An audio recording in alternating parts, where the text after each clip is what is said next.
శుభమస్తు. శ్రీరామ జయం.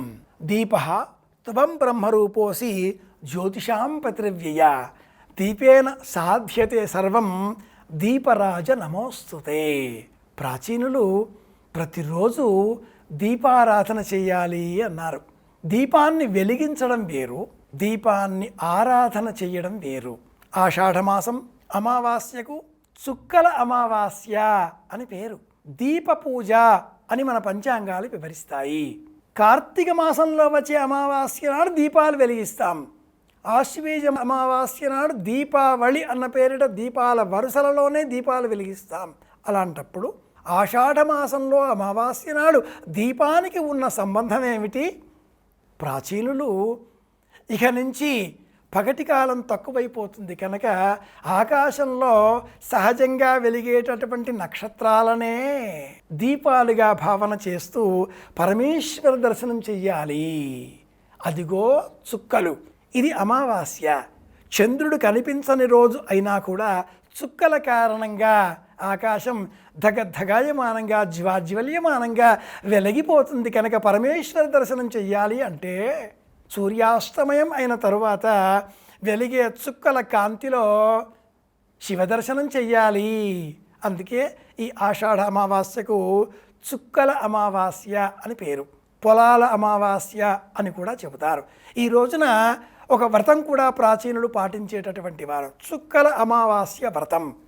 ఇంటిలో ఉత్తర దిగ్భాగంలో వేదిక సిద్ధం చేసుకొని ఎర్రమట్టితో దీపస్తంభం తయారు చేయాలి. వట్టి దీపస్తంభం, పైన దీపం వెలిగించకూడదు.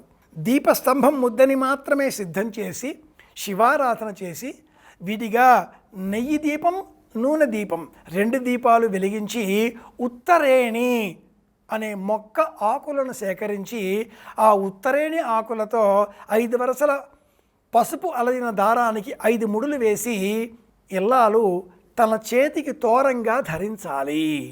ఉత్తరేణి ఈ మొక్కకే అపామార్గము అని పేరు. పూర్వకాలంలో చీకటిలో దేవతలు దారి తప్పితే ఇది సవ్యమైన దారి కాదు, ఇది సరైన దారి అంటూ దేవతలకు మార్గదర్శనం చేసిన కారణం చేత ఈ మొక్కకు అపామార్గం ఉత్తరేణి అన్న పేరు వచ్చినట్లుగా పురాణాలు చెబుతాయి. మనం కూడా అలా అపసవ్య మార్గాలలోకి వెళ్ళకుండా, చెడుతోవలను ఆశ్రయించకుండా, చీకటికే పాపం చేసే ఆలోచన పెరుగుతుంది కనుక పాపపు బుద్ధి రాకుండా ఉండే నిమిత్తమై పుణ్య బలం పెంచుకోవడం కోసం ఇలా చుక్కల అమావాస్య, ఇక నుంచి చీకట్లు పెరుగుతాయి, నేను తప్పు చేయకుండా బతకాలి, చేతికి ఉత్తరేణి దారం కట్టుకోవాలి. మహిళలు, ఇంటిలో ఉండే మగవారు, చిన్నారి బాలబాలికలు ఆయా ఇంటి ఆచారాలకు అనుకూలంగా అందరూ కూడాను కొన్ని గృహాలలో ఇలా ఉత్తరేణి మార్గం ధరించేటటువంటి వారు ఉత్తరేణి పుల్లతో ఈ రోజున దంతధావనం చేసుకునేటటువంటి వారు. పంటికి బలం ఇచ్చేది ఉత్తరేణి. అలాగే పంటి వ్యాధులను తొలగించేది వేప పుల్ల. బలం పెంచడం ప్రధానం, అది దక్షిణాయన పుణ్యకాలపు ప్రత్యేకం. పుణ్య బలం పెంచడం ప్రధానం, అది దక్షిణాయన కాలంలో వచ్చే మొదటి మాసమైన ఆషాఢమాసపు ప్రత్యేకం కనుక ఆషాఢ అమావాస్య నాడైనా ఒక్కరోజైనా కనీసం ఉత్తరేణి పుల్లతో పుల్ల దంతధావనం చేసుకున్నట్టయితే పుణ్య బలం పెరుగుతుంది. ఇది విశేషం, ఇది అంతరార్థం. తెలుసుకున్నాం కనుక పాటిద్దాం. అలాగే రేపటి నుంచి శ్రావణ మాసం శుక్లపక్షం పాడ్యమి తిథి కనుక వ్రతాల మాసం నభోమాసం ప్రారంభమవుతుంది. ఉత్తరేణితో కూడుకున్న ఆషాఢమాస అమావాస్య విజయవంతంగా పాటిస్తూ అందరి క్షేమాన్ని కోరుతూ రేపటి శ్రావణ మాసానికి స్వాగతం పలుకుతూ మళ్ళీ కలుసుకుందాం. అందరి క్షేమాన్ని కోరుదాం. శుభమస్తు. శ్రీరామ జయం.